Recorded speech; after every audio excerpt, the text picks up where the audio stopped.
Slipknot, point 5, the great chapter. Yay! First off, I'm going to try and look at this from a pretty objective angle. Like, without taking it into the context of Slipknot as a whole. Let's just look at this album by itself as it is. And as it is, I would say this is basically heavy metal at its finest. It's aggressive and dark and heavy. There's blazing guitar solos and just really driving, gritty riffs. There's growl vocals, but still there's a healthy amount of melody as well. It's got all the right parts in all the right places. I mean, it's not overproduced like a lot of bands are doing these days, but the production is a bit of an issue still. The mix seems to overly emphasize the drums and vocals, and the vocal emphasis does kind of serve nicely to put some really pretty well crafted lyrics at the forefront, but the guitars are just not big enough.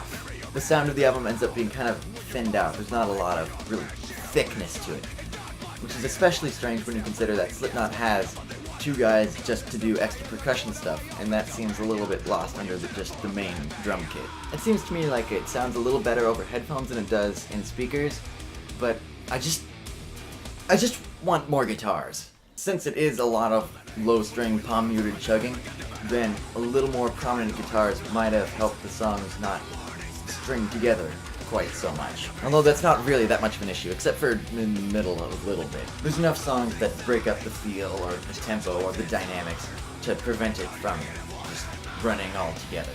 The placement is just right to keep it all fresh and interesting and just really well paced. That's just done pretty expertly here. Although the very final track, If Rain Is What You Want, that one took me a few listens to have the right context to it, maybe. Also, oddly enough, for such a ferocious album, it does take a little bit to really get up to speed.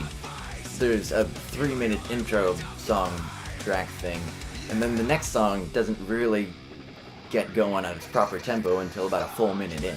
The anticipatory build-up does sort of mirror the anticipation of fans waiting for the release of this album, because when it comes right down to it, this is an album for the fans, and also for the band themselves. And this is Slipknot re-establishing themselves as still a powerful force without one of their founding members, honoring his memory, and also re-establishing themselves in the minds of metal fans all over the world. And to that end, there's a lot of moments on it where it very much sounds like old-school Slipknot.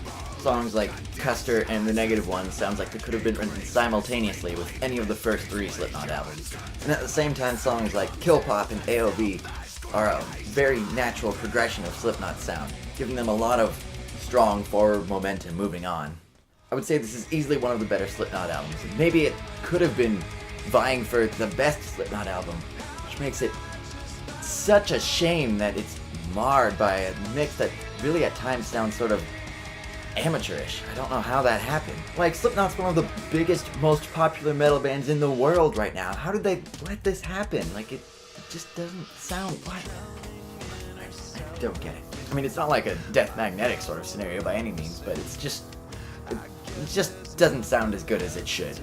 Overall, I would say it's a proud chapter in the Slipknot legacy, and if you're a fan, you should pick it up. And if you're not a Slipknot fan, but you're interested, then just go ahead and go back to some of the earlier stuff, because this is what that's building on. And so that's it, my first album review done. Point 5, it's real good. I recommend it.